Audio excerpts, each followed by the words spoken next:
Salam Malaysia Madani. Kita bersama lagi dalam ruang bicara yang dibawakan kepada anda tentunya di Bernama TV, dan hari ini kita memilih satu lagi topik yang saya kira cukup penting dan menarik sebenarnya untuk kita sembang-sembang bersama dengan dua tetamu yang cukup istimewa yang sudah pun berada di studio ruang bicara ini bersama dengan saya. Baiklah, topik yang menjadi pilihan kita ialah industri kreatif memacu Malaysia produktif. Ini merupakan sesuatu yang cukup menarik dan penting sebenarnya, dan izinkan saya terlebih dahulu memperkenalkan tetamu-tetamu yang sudah pun berada bersama dengan saya di studio ini. Kita ingin mengucapkan jutaan terima kasih dan juga selamat datang kepada yang berbahagia Datuk Kamil Osman yang merupakan pengurusi Perbadanan Kemajuan Filem Nasional Malaysia ataupun FINAS. Jadi itu apa khabar? Khabar baik. Assalamualaikum. Sebelum ini dah pernah bersama kami di Ruang Bicara tu? Tak pernah kan? Ruang Bicara tidak. Tapi yang program lain ada. Dah biasa lah sebenarnya. Ada 2-3 kali. Okey, kita juga ingin mengucapkan selamat datang dan terima kasih banyak-banyak pada seorang lagi tetamu yang juga akan berkongsi pandangan dan juga pendapat berkaitan dengan isu ini. Jadi selamat datang kepada yang berbahagia Encik Khairul Rizam Datuk Abu Samah yang merupakan Presiden Be Creative dan beliau juga merupakan penerbit dan juga pengarah. Jadi nak panggil apa, Khairul ataupun Rizam sebenarnya? Khairul. Jadi Khairul apa khabar? Alhamdulillah, khabar baik. Sehat ya? Sehat, Alhamdulillah. Dan Khairul pun pertama kali bersama kami di Ruang Bicara. Di Ruang Bicara. Kita nak bercakap satu topik yang cukup dekat sebenarnya dengan Khairul, dan mungkin banyak perkara yang dapat kita kongsi bersama dengan penonton-penonton kita nanti. Dan kepada anda juga, seperti biasalah, kami juga sebenarnya memberi ruang dan juga peluang kepada anda untuk bertanya apa saja berkaitan dengan topik yang kita pilih hari ini.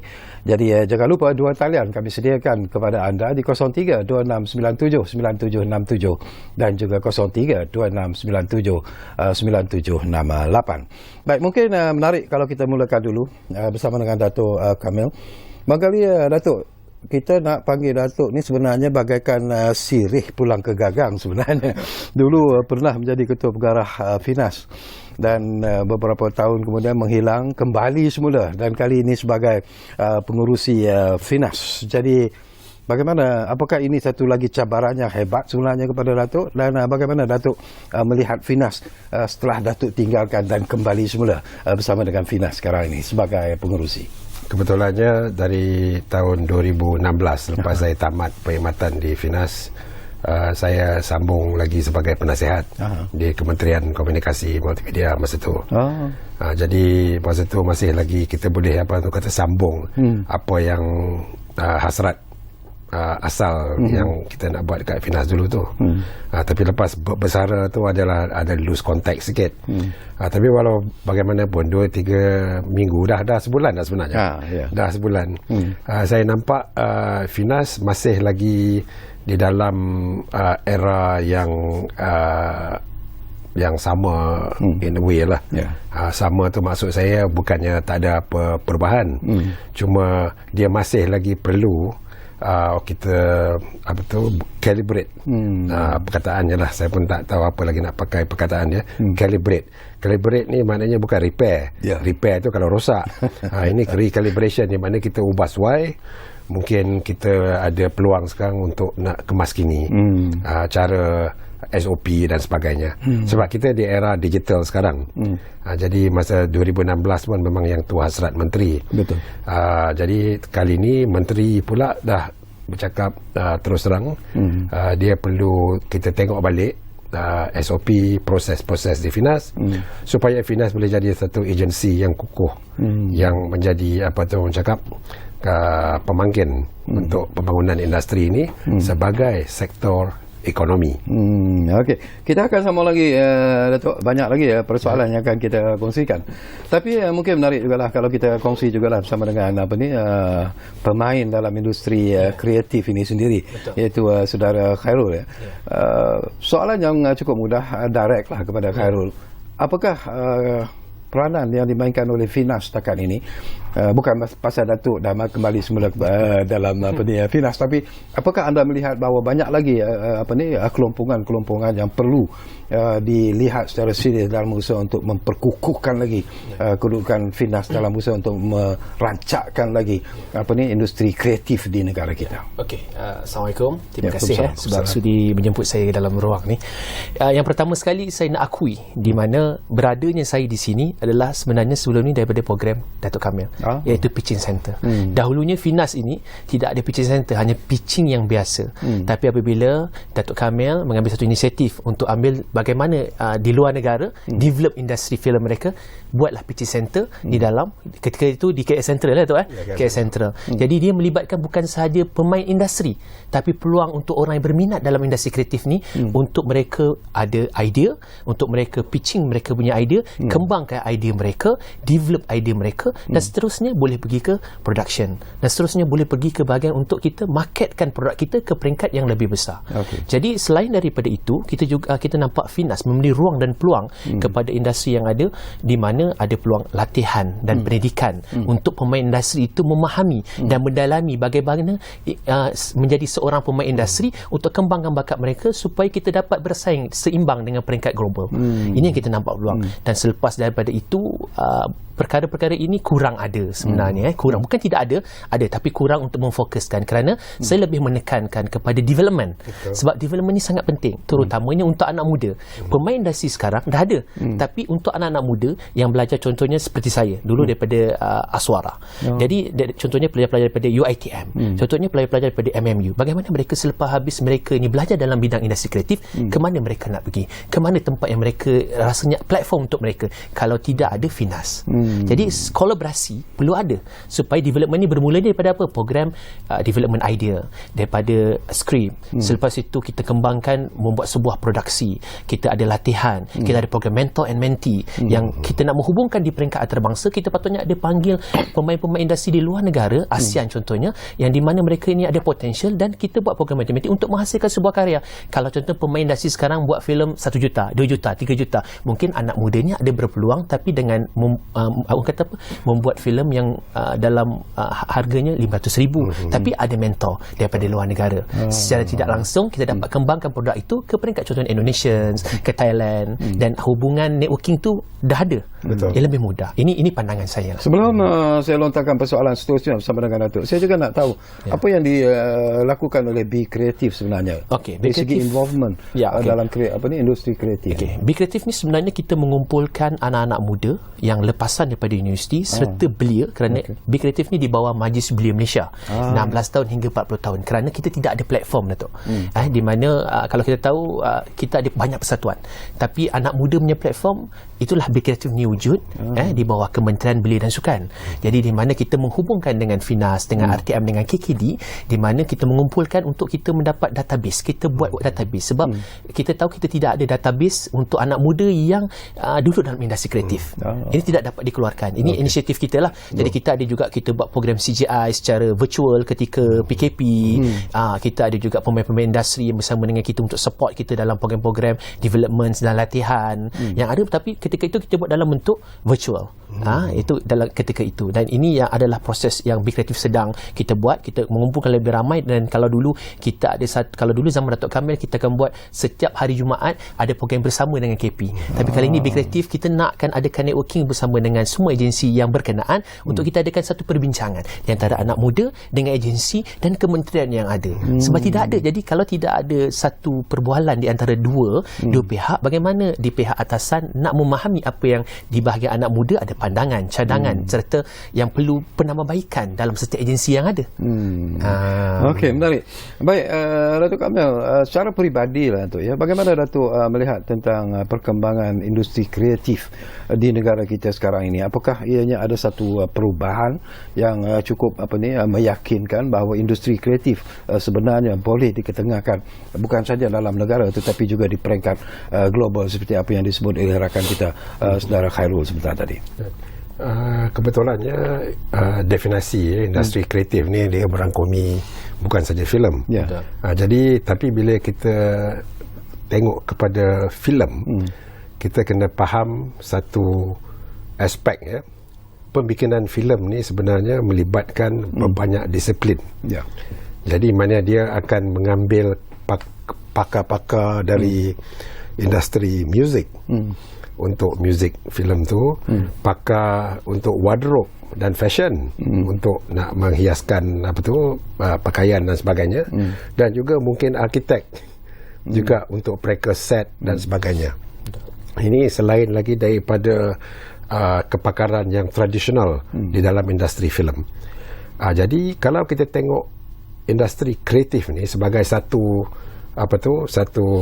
macam payung ya, di mana semua yang bakat-bakat ni boleh menyumbang kepada pembangunan pembangunan industri masing-masing dan juga pembangunan kreatif industri amnya, dan juga untuk mengharumkan nama Malaysia sebagainya dengan menghasilkan produk-produk yang mungkin terdiri selain daripada filem, mungkin muzik kita boleh meneroka ke dunia, mungkin fashion kita, dan jangan lupa macam Korea semua tu, makanan pun dah dimasuk di dalam kategori ekspor.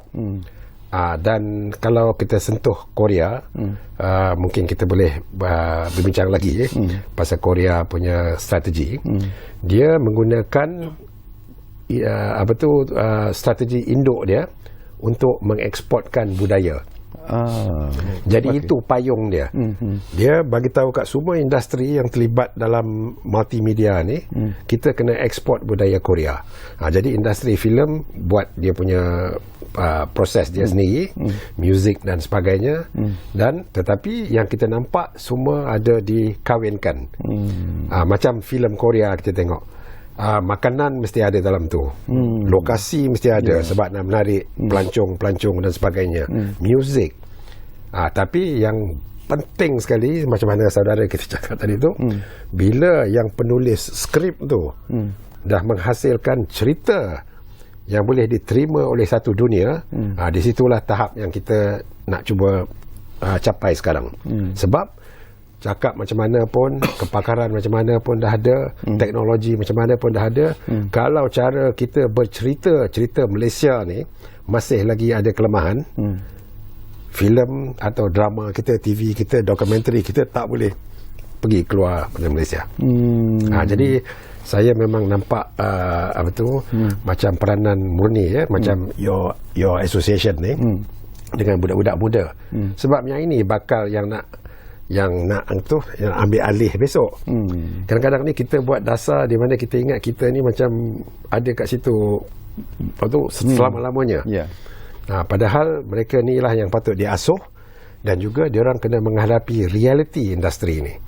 Realitinya mungkin kita boleh bincang lagi, tapi sebenarnya kat Malaysia ni dia punya yang kebanyakan ingat itu tu ada kena-mengena dengan duit saja, dengan dana, dengan wang. Tapi padahal bukannya itu saja. Duit semua tu untuk untuk memperkasakan ataupun untuk nak mula start engine untuk nak menghasilkan benda kreatif. Tapi sebelum tu, minda cara kita buat penceritaan, nak tahu development, macam skrip kadang-kadang kena ditukar berapa 20 kali pun ada. Jadi inilah satu aspek-aspek dia. So memang prospek dia ada, memang kat Malaysia ni bakat tu ada, talent tu ada, cuma kita belum dapat lagi satu solution atau satu cara di mana kita boleh gabungkan semua sini bawah satu payung. Korea memang menghadapi masalah yang sama, tapi dia gabungkan bawah yang saya cakap tadi itu polisi. Mari kita ekspor budaya Korea. Lepas tu biarlah masing-masing buat cara yang terbaik untuk dia orang. Saya tertarik hati sebenarnya daripada apa yang disebut oleh Datuk. Barangkali Khairul, ialah kita mengkagumi sebenarnya bakat yang ada kepada anak-anak muda kita. Tetapi untuk menceburi dalam industri kreatif itu ianya bukan satu perkara yang mudah sebenarnya. Cabarannya begitu hebat sekali dari segi persaingan misalnya dengan mereka yang mungkin sudah lama berada dalam industri kreatif ini. Dan ada juga yang mengatakan bahawa kadang-kadang terlalu banyak sekatan, macam Datuk sebut, bukan saja dari aspek keuangan ataupun bajet yang diperlukan, tetapi mungkin ada lagi masalah-masalah lain yang terpaksa dihadapi oleh anak muda sebelum mereka menceburi mencampurkan diri dan percaya dalam industri kreatif ni? Pengalaman anda. Okay. Pengalaman saya, selepas habis saya belajar, saya duduk dalam produksi. Kita ada satu produksi dan kita buat yang pertama sekali, saya naik turun ke Finas tu. Contohlah Finas 6 kali. Bukan pertama kali saya pergi pitching untuk saya terus lulus. Walaupun ketika itu Datuk Kamil sebagai KP Finas. Tapi 6 kali saya naik turun tu gagal untuk saya dapat dan lulus untuk dapat dana. Sebab apa? Di situ kita belajar kesusahan, kita menunggu dan kita nak faham format. Yang bagusnya ketika itu adalah kita mempelajari bagaimana format international pitching. Format kita nak buat kita punya slide presentation, itu semua ada format. Bukan kita main ada idea, kita buat dan kita terus pitch. Itu yang bukan kita pitch yang kadang-kadang kita tengok orang tu pitching panjang. Sebenarnya dia simple. That's why kita start dengan logline, ada simple synopsis, kita ada synopsis 3x panjang, and then kita pergi ke kembang kepada 9x pecahan. This is the thing that yang sebenarnya kesusahan dan kita perlu ambil dan belajar melalui pengalaman. Itu yang pertama. Yang kedua, kita sebagai anak muda kita tak ada networking. Orang-orang lama dalam industri mereka dah kenal dalam TV station, dia dah kenal dalam agensi, mudah untuk mereka nak mendapatkan ataupun untuk lepas mendapatkan sesuatu dana. Kita anak muda tak kenal, kerana apabila kita sampai je ke tempat untuk pitching, dia akan tanya, apa produk yang kamu dah buat? Jadi kita berfikiran, kalau tak ada peluang dan ruang seperti apa yang Datuk kami kata, macam mana kami nak dapat sedikit portion daripada dana yang ada daripada Finas ataupun daripada pihak-pihak tertentu. Ini cabaran yang kedua. Yang ketiga adalah bagaimana kita nak menggabungkan semua anak-anak muda daripada berlainan universiti untuk kita nak jadikan sebagai satu simbol untuk kita nak menghasilkan sebuah karya, idea dan konsep yang lebih fresh. Ini cabaran kita juga. Sebab kadang-kadang bila kita pergi, kita ada idea yang lebih fresh, tapi bila kita pergi, dia kata ni dah biasa dah. Jadi that's why kita kata kita perlu ada satu development untuk anak muda ni, supaya idea fresh ni dia boleh bersaing dengan pemain industri yang sedia ada sekarang. Ini pun cabaran juga. Sebab apa? Kita tidak ada pengalaman dan kita tidak ada produk. Dan kita nak menunjukkan bahawasanya kita ada idea dan produk kepada pemain industri ataupun kepada agensi yang ada. Ini cabaran juga yang ada bagi kita pemain industri. Okey. Baik. Barangkali Datuk, antara tadi pun Datuk sentuh sebentar selalu. Sebenarnya untuk terlibat dalam industri kreatif ini bukan soal duit saja sebenarnya, bukan soal bajet saja, tetapi lebih daripada itu sebenarnya. Tetapi yang selalu dibangkitkan dan pernah menjadi satu topik perbincangan ialah kerana mereka sukar mendapat the so called grant daripada Finas itu sendiri. Proses untuk mendapatkannya mungkin juga tidak semudah yang dijangkakan. Tetapi ada juga masalah yang timbul di kalangan mereka yang terlibat ini, mengatakan bahawa mungkin Finas juga menghadapi masalah di mana grant telah pun diberi tetapi projek yang dirancang itu tidak menjadi dan sebagainya. Jadi bagaimana Finas melihat situasi yang begini kompleks bagi saya sebenarnya, Datuk? Inilah satu daripada area ataupun satu daripada balu balas daripada industri yang kita sedang mengkaji sekarang. Sebab kami mengikut hasrat kementerian sekarang. YB Menteri pun dah umumkan tujuan sekarang ni dengan industri filem ataupun industri kreatif kami ni sekarang ialah kita kena tengok recalibration dan juga untuk menghasilkan kualiti produk yang boleh dieksport.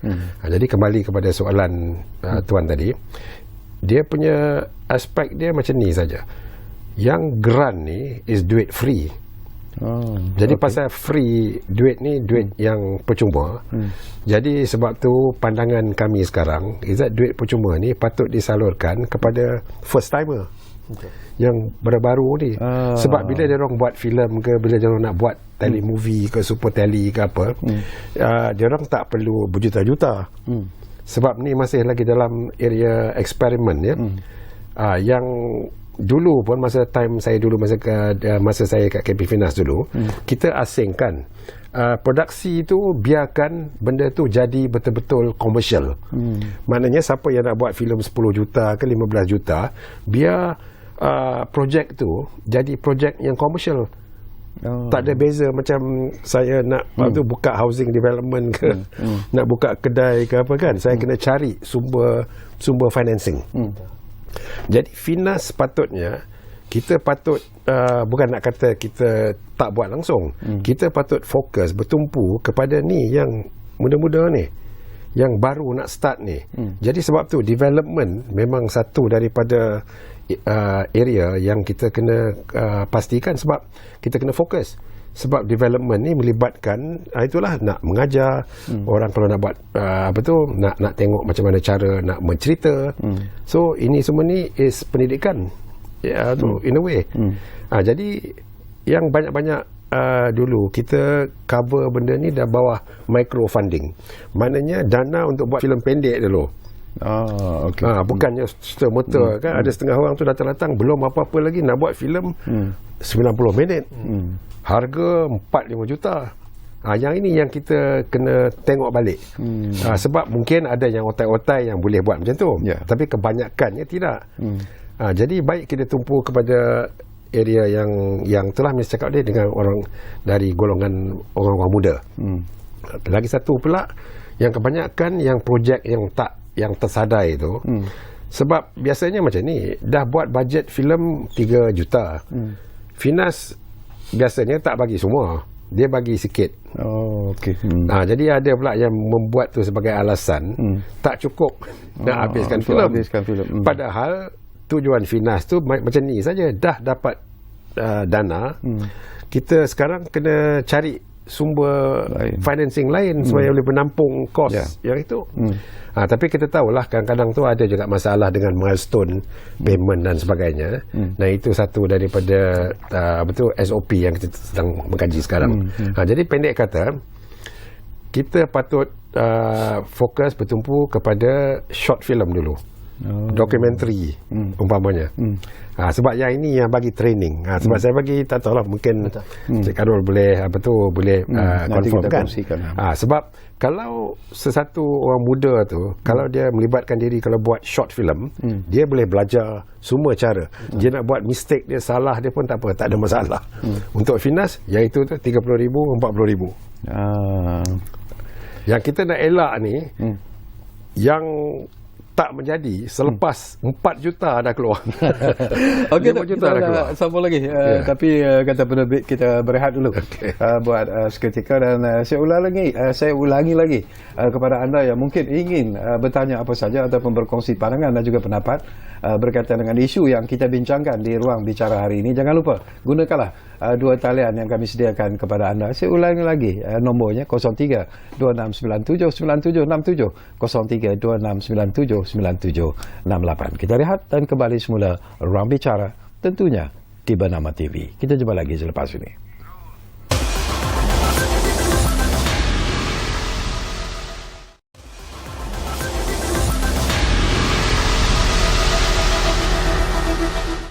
Baiklah, kita kembali semula ke ruang bicara ini. Masih lagi bercakap tentang industri kreatif memacu Malaysia produktif. Okey, menarik Khairul, daripada apa yang disebut oleh Datuk Kamil sebenarnya. Kalau begitulah hasrat yang ingin dicapai oleh anak-anak muda, iaitu buat permulaan ini, produce dulu the short films sebagai satu contoh. Tetapi untuk menjamin bahawa even the short film itu akan dapat sambutan atau tidak, itu pun sesuatu yang tak dapat kita jangkakan. Jadi macam mana yang harus dilihat oleh anak muda yang ingin involve ataupun terlibat dalam industri kreatif ini? Apa yang harus ada dalam minda dan kekuatan mereka sebenarnya? Okey, selain daripada peluang dan ruang, mereka juga ada satu daya critical thinker yang perlu ada. Kalau daripada filosofi, saya punya mentor adalah kita perlu membaca, kita perlu mengkaji, kita perlu pengalaman kita, dan kita juga perlu yakin untuk buat sesuatu karya itu untuk menjadi karya itu jadi lebih baik. Kalau ini filosofi kita tidak ada, kepercayaan pada diri kita, macam mana kita nak menghasilkan sebuah karya itu dengan lebih baik. Okay, jadi bagaimana tentang saya menyambut Datuk kami cakap berkenaan tentang short film tadi. Apabila penghasilan sebuah karya dalam bentuk short film itu adalah satu kajian, try and error lah, berjaya atau tidak. Selepas itu sekiranya kita dah siap, kita akan pasarkan untuk melihat bagaimana follower melihat di YouTube, di digital yang ada viral atau tidak. Itu yang pertama. Tapi Tetapi kalau kita lihat bagaimana development di luar negara buat, yang pertama, mereka contohnya bajet 1.02 juta. Mereka adakan 20% ataupun 30% yang dipecahkan kepada development anak muda. Dari segi TV station, daripada segi agensi yang melibat terhadap industri development industri yang tidak ada di dalam negara. Yang sebenarnya di dalam negara secara general sahaja, tapi 30% ni yang dipecahkan, itu yang ada portion MDEC. Anak muda tu berpeluang, tidaklah bersaing bersama dengan pemain yang dah ada ni, tapi mereka ada peluang. Short film, kalau mungkin mereka nak buat filem, mereka boleh bermula dengan super tele dulu, dan seterusnya mereka boleh buat shorts dokumentari ataupun dokumentari yang ada sebagai kajian ataupun try and error yang ada. Selepas itu dari segi pemasaran, kalau kita lihat contoh macam Korea tadi Datuk kami cakap, Korea bukan sahaja semata-mata mereka support untuk menghasilkan karya kreatif itu sendiri, tapi kerajaan dia support untuk bagaimana mereka nak mempromosikan karya itu, produk itu di luar negara-negara di peringkat global. Ini yang di Malaysia itu tidak ada. Banyak. Okey, saya nak tanya satu soalan bila Khairul bangkitkan tentang isu ini. Bagaimana dengan peranan dan juga kerjasama yang diberikan oleh TV stations ataupun stesen-stesen TV di Malaysia terhadap karya-karya sebegini? Okey. TV station di Malaysia mereka support dari segi apabila kita punya idea kita dapat, kita hasilkan produk, selepas itu tamat saja kita punya kontrak dengan mereka, itulah saja. Dan selepas itu mereka ambil sama ada pihak-pihak swasta, mereka nak jual di digital platform yang ada, contohnya di penerbangan, contohnya di festival-festival luar, TV station yang ada, itu mereka yang buat. Itu pun sama ada itu berlaku ataupun tidak. Dia beli rights kan? Ya, dia beli rights saja. Dia tidak seperti macam kalau ada setengah di luar negara, mereka ambil produk yang ada, mereka bawa sekali produk itu ke luar negara, contohnya seperti Tok kami kata di festival ataupun di mana-mana yang production ataupun TV station yang ada, mereka akan mempamerkan ini hasil dari produk negara itu sendiri ada. Di situ yang kita nampak mereka akan ambil dan mereka akan pasarkan di negara-negara mereka melalui TV station, melalui platform-platform yang ada. Jadi kita nak tekankan di sini bukan sahaja support by untuk melahirkan karya produk, tapi untuk mempromosikan produk negara yang berkualiti untuk berada di pasaran antarabangsa. Bila kita bercakap tentang pasaran antarabangsa, ini pun satu isu yang bukan mudah sebenarnya untuk ditembusi, walaupun kita tahu sudah ada contoh-contoh karya-karya dari negara kita sudah pun mula mendapat tempat yang cukup baik di peringkat antarabangsa. Tetapi apa yang Finas boleh lakukan dalam usaha untuk mempromot karya-karya tempatan kita, karya-karya yang mungkin boleh diketengahkan di peringkat antarabangsa dan akhirnya dijamin bahawa akan mendapat sambutan yang hebat. Apa yang Finas lakukan? Kami rasa yang cara kita memasarkan hari ini mungkin kena diperbaiki. Sebab apa? Sebab sekarang ni kalau kita pergi ke festival ataupun di market, pasaran di luar negara tu, masih lagi macam buka gerai. Buka gerai itu maksud saya, siapa nak datang. Siapa yang boleh siapa yang teringin nak datang, kita bukakan. So itu memang dah biasa macam tu. Jadi yang patut kita buat tu, kita sendiri, Finas sendiri, kena kenal pasti produk-produk yang dah sedia ada, dan kita akan pergi ke pasaran, katalah di Cannes ke ataupun di Busan ke, tempat-tempat yang besar-besar ni, untuk bukan saja bawa hasil yang dah siap, filem yang dah siap atau animasi yang dah siap, itu kita bawa juga.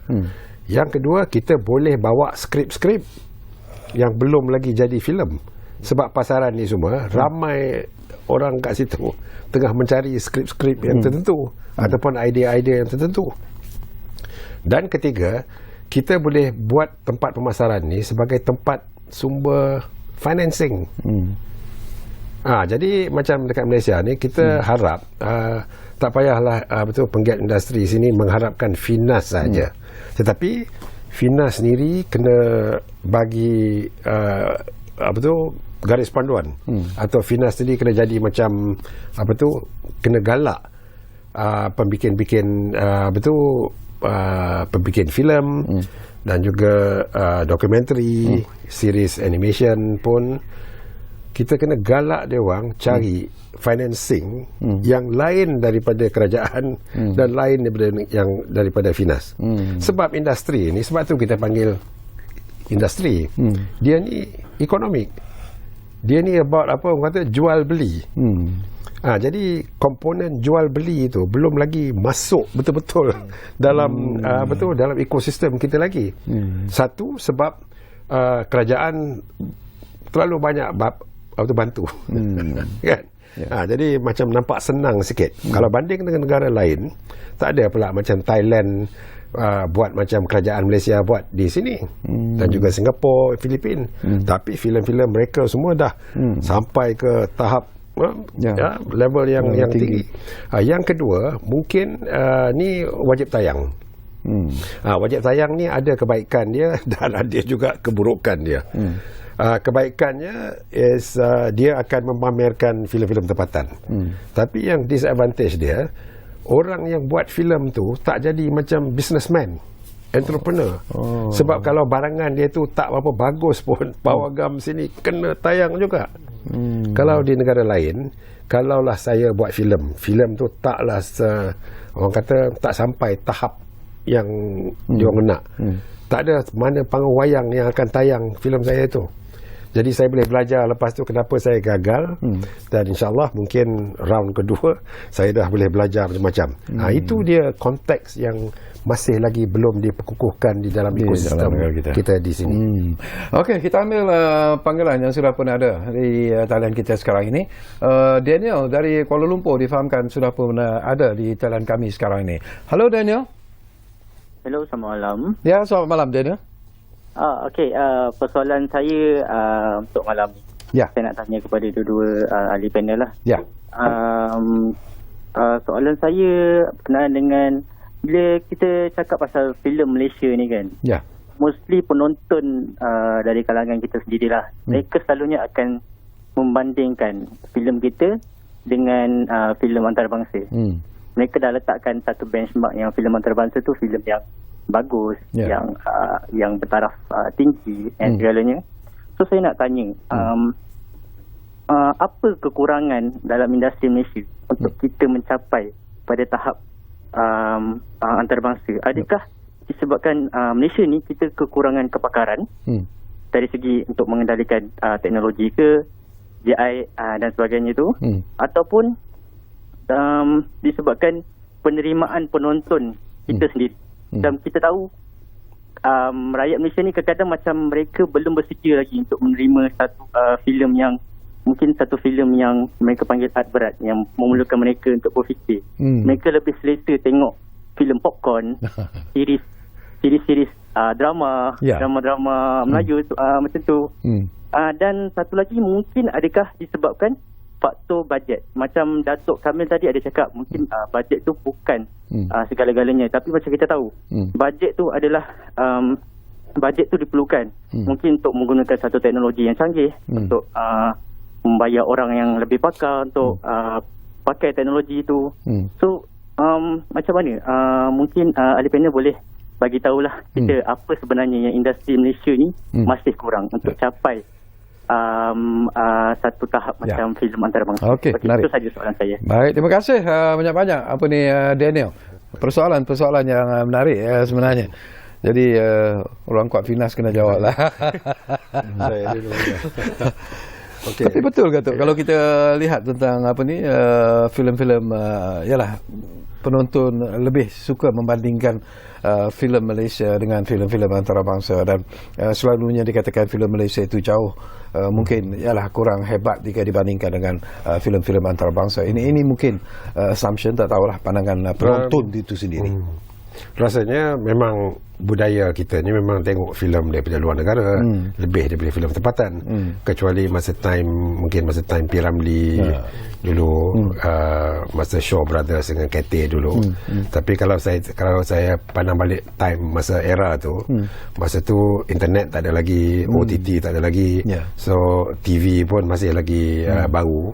Jadi mungkin ramai orang tu. Tapi filem Mat Kilau dah tunjuk bahawa kalau orang nak pergi tengok wayang memang boleh capai sampai 100 juta kalau boleh. Tapi malangnya penonton-penonton yang tengok filem Mat Kilau tu bukannya penonton yang sama yang akan tengok Imaginor atau yang tengok filem yang lain-lain lah. Jadi memang kita ada masalah penonton juga. Masalah penonton tu bukanlah kita nak menyindirkan apa-apa. Cuma memang budaya tu kita telah dibesarkan daripada kecil kan, mungkin kan dengan filem-filem daripada luar negara. Terutamanya dari Hollywood lah. Daripada Hollywood. Betul, Bollywood pun boleh masuk, cerita Hindi. Tapi sungguh pun kalau cakap cerita Hindi pun masa time 60-an pun filem macam Sanggam dan Bobby pun meletup kat sini. Semua orang tengok juga kan. Jadi saya rasa apa yang kita patut tengok lah ya. Saya tak ada jawapan yang tepat, tapi cuma kita boleh mengkaji. Adakah ini sebab cara penceritaan kita tu tak sampai tahap antarabangsa. Bukan lagi pasal bakat ke pasal teknologi ke apa.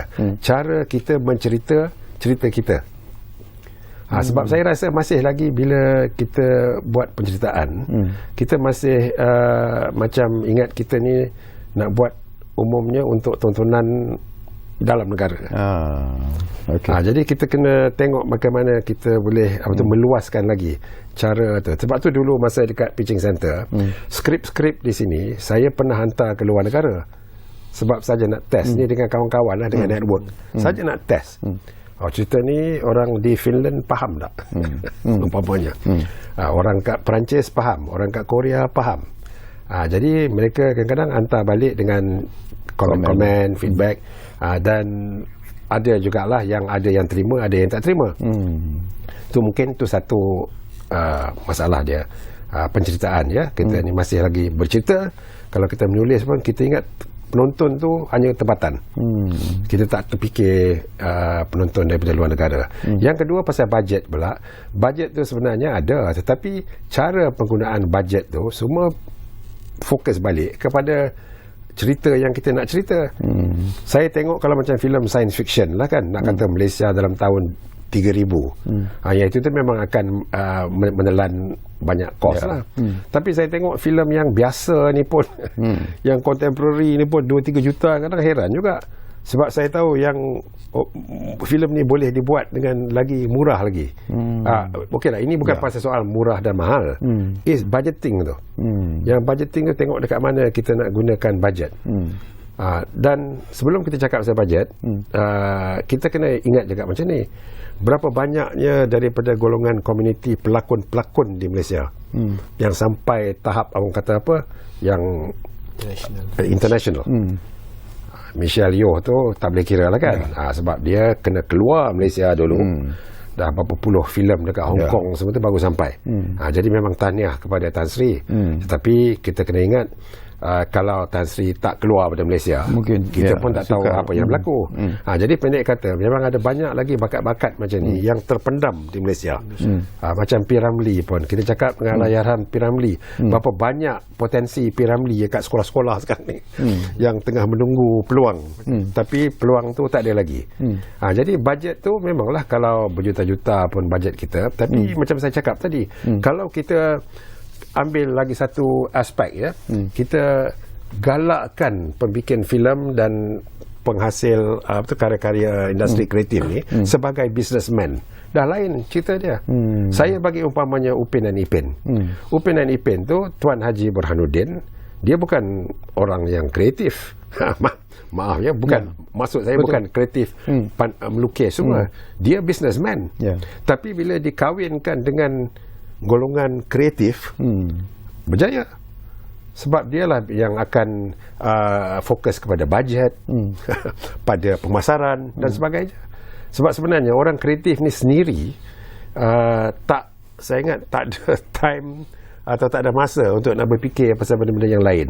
Jadi itu lagi satu hasrat Finas sekarang dan juga hasrat kementerian, bagaimana nak kawinkan the business side of the industry dengan orang-orang kreatif, supaya kita sekarang ni macam sekarang ni orang kreatif sendiri yang jaga area bisnes ni.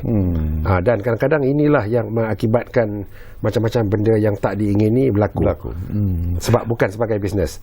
Sebab kalau kita businessman, memang fikiran minda kita pada lain. Betul. Jadi kalau tak boleh daripada golongan kreatif, marilah kita ambil orang macam Tuan Haji Burhanuddin tu, kita gabungkan lagi. Mungkin ini satu cabaran yang kita akan cuba mengatasi lah. Okey, Datuk, kita akan berehat buat kali terakhir dan kembali nanti.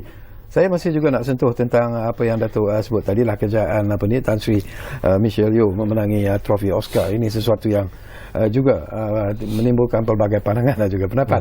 Tapi tak apalah, kita rehat buat seketika dan sebentar saja lagi kita kembali semula ke ruang bicara yang kami bawakan kepada anda di Bernama TV. Kita jumpa lagi selepas ini.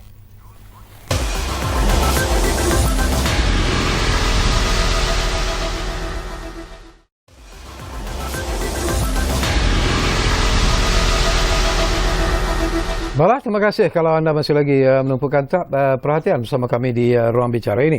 Barangkali Khairul, melihat daripada apa yang disebut oleh Datuk lah, mungkin daripada pengalaman anda juga lah, daripada pemerhatian anda juga bersama dengan Be Creative dan juga selaku penerbit dan juga pengarah. Apalagi perkara-perkara yang perlu dilihat oleh mereka yang ingin terlibat dalam industri kreatif ini dalam usaha untuk menonjolkan lagi industri kreatif negara. Contohnya seperti kita pemain industri, anak muda, kita ada development. Bila kita dah develop kita punya produk, sepatutnya untuk kita nak mengembangkan lagi anak-anak muda untuk memperluaskan lagi karya itu, sepatutnya kita diberikan satu laluan untuk mendapat produksi. Kan kita ada production funds. Sepatutnya selepas daripada development kita boleh mudah untuk dapat production funds. Bukan selepas daripada dapat produksi kita senyap dia. Jadi dekat situ bagaimana perkembangan produk yang dah buat development, pengkajian, dana yang dikeluarkan sehingga sebuah skrip dan sebuah trailer kadang-kadang sepatutnya dikembangkan dengan sebuah produksi, dikembangkan sebuah naskah. Jadi banyaklah daripada development tu produksi kita akan jadi lebih besar. Saya kasih contoh, dana kadang-kadang dikeluarkan 6 juta, 5 juta kepada satu produksi. Kenapa tidak diberikan kepada yang dah buat development ni? Kalau satu orang dapat development diberikan 500,000, kalau 6 juta dah berapa produk kita Malaysia dapat keluarkan produk? Membanyakkan produk yang dah ada development, yang dah tentu. Maksudnya dah dihantar untuk pengkajian lulusan. Ini pandangan saya. Mungkin dalam soal ini juga, Datuk, apakah Finas juga melihat isu ini secara serius sebenarnya? Dan apa yang perlu dilakukan oleh Finas dalam usaha untuk membetulkan keadaan? Sekarang ni memang kita nak tengok kalau kita boleh memperkenalkan balik sistem strategi Green Lane. Green Lane tu maksud saya, kalau seseorang itu dah diberi development fund pembangunan dulu untuk menghasilkan skrip, kita akan umpamanya lah pegang tangan dia untuk masuk ke dalam produksi. Dan sambil tu pula kita buat tu macam filem kita. Jadi maknanya mungkin eksekutif producer pun daripada Finas juga. Tak payah lagi panel-panel yang nak menilaikan milestone lah.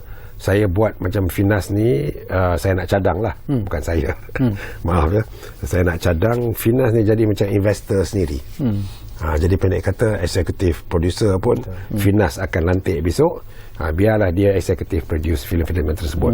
Pemasaran semua pun nanti kan jadi lebih kemas, sebab akhirnya Finas juga yang akan memasarkan filem yang kita dah masukkan duit. Sekarang ni jangan lupa duit kerajaan masuk buat filem. Jadi kita pun ada peranan nak main untuk nak memasarkan projek-projek di mana duit kerajaan dah dilaburkan. Jadi macam kita ni investor jugalah. Tetapi alhamdulillah lah kalau ada investor lain luar negara pun boleh, yang kita boleh cuba kita cuba aturkan supaya Malaysia dah boleh buat filem berjuta-juta pun boleh buat. Nombor satu, kalau saya tengok ni co-production. Co-production ni memang ada potensinya. Kenapa kita tak berbincang dengan kerajaan Portugal untuk nak buat filem pasal Melaka? Masa time Vasco da Gama lah atau apa.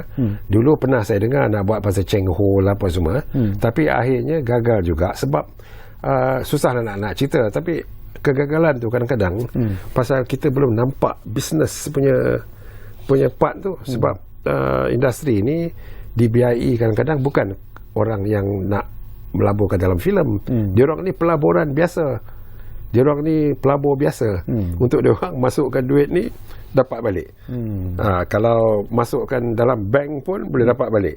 Jadi dia punya fikiran dia tu bila nak buat keputusan nak melabur dalam filem lain daripada pembikin filem.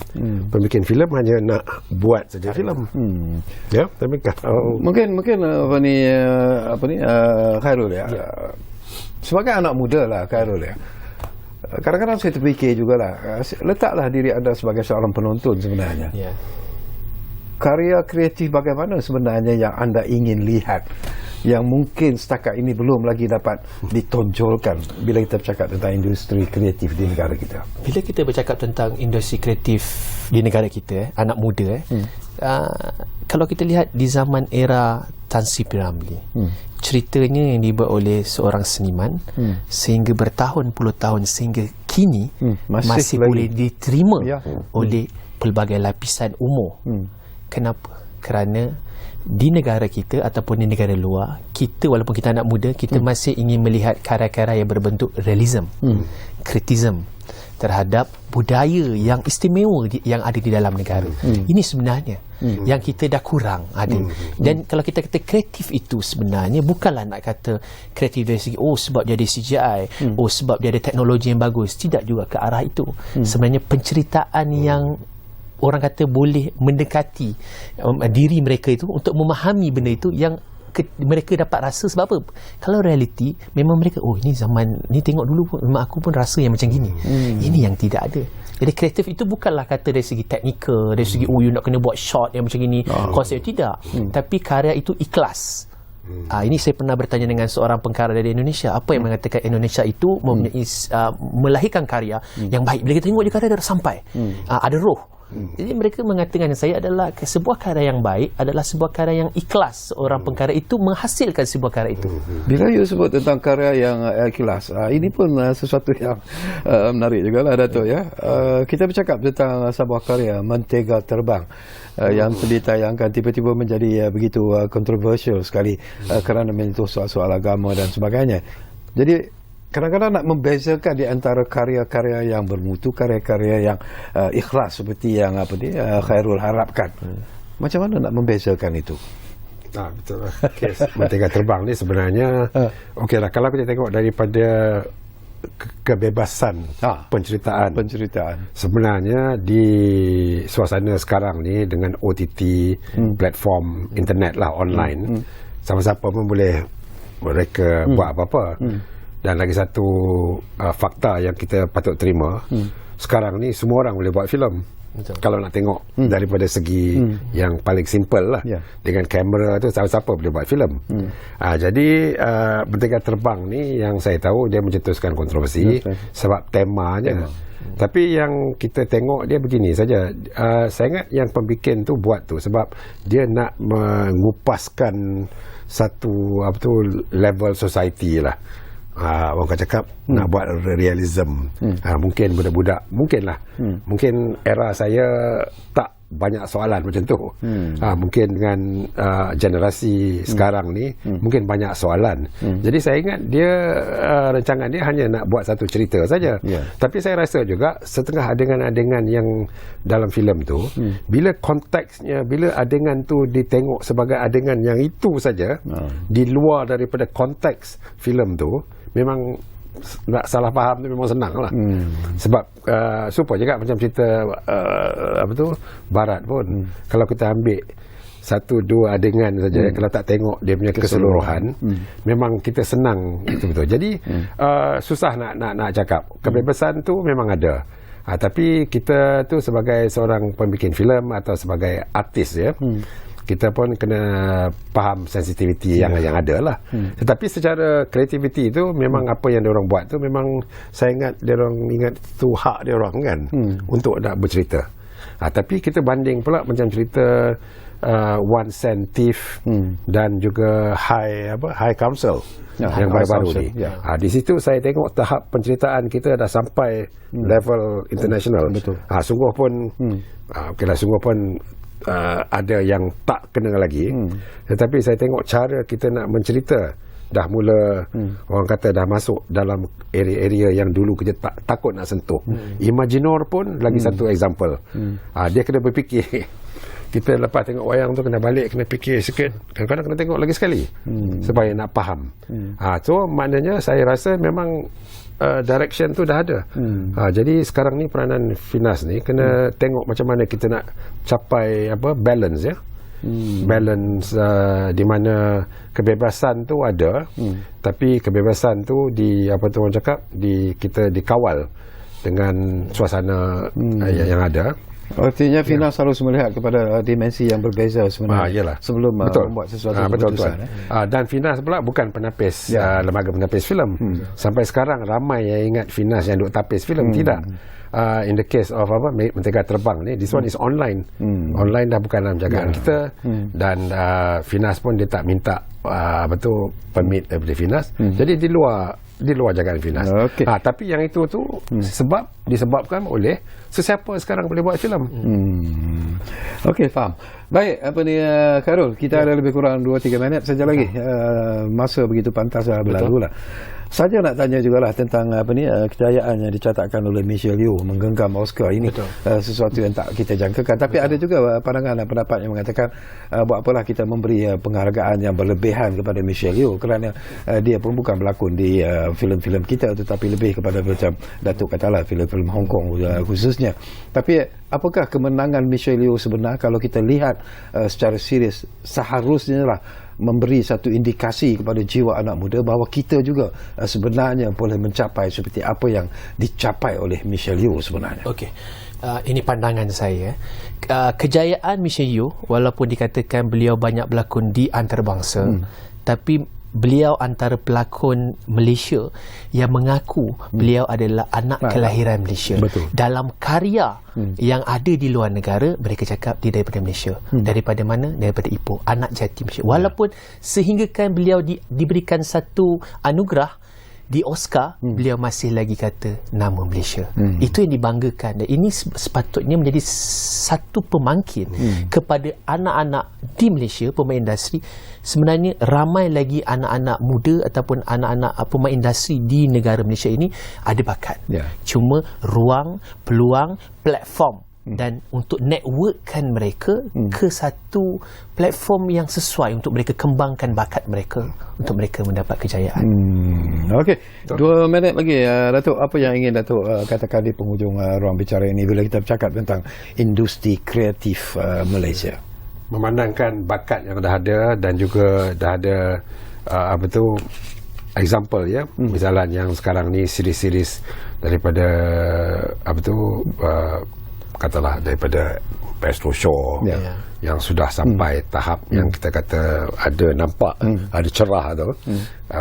Jadi kita rasa sekarang ni industri patut bergabung dan baik dengan sama sendiri lah. Sebab industri ni kadang-kadang semuanya ada syak, tak kena ni.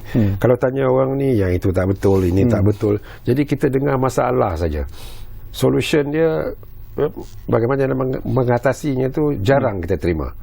Semua nak orang kata tikam di sana, tikam di sini.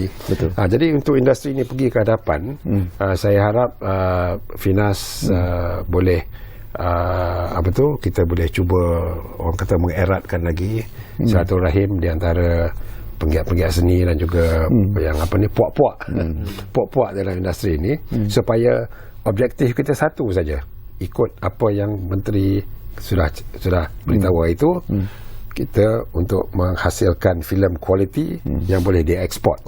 Dan juga yang filem kita, filem Malaysia.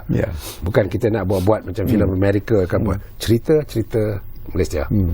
Sebab kita nak membawa ekspor budaya kita kepada luar negara. Filem kita, filem Malaysia. Filem kita, filem Malaysia. Okey, terima kasih banyak-banyak kepada Datuk Kamil Osman, dan setinggi-tinggi terima kasih kepada saudara Khairul Nizam kerana sudi bersama kami di ruang bicara ini. Saya tak puas hati sebenarnya, Duk. Banyak lagi perkara soalan yang ingin saya lontarkan, tapi seperti biasalah 1 jam itu walaupun dijangka panjang tapi tak mencukupi untuk bercakap isu-isu besar seperti ini. Jadi insya-Allah kita mengharapkan barangkali Datuk dan juga juga Khairul akan dapat bersama kita lagi di ruang bicara ini, kerana ini merupakan satu topik yang perlu sebenarnya kita war-warkan dari masa ke semasa. Apapun, terima kasih kepada anda yang mungkin menumpukan perhatian sama kami di ruang bicara ini, dan jangan lupa seperti yang selalu kami janjikan kepada anda dan sentiasa kami tepati sebenarnya, ruang bicara akan terus berbicara bersama anda dari masa ke semasa. Kita jumpa lagi. Terima kasih. Terima kasih banyak.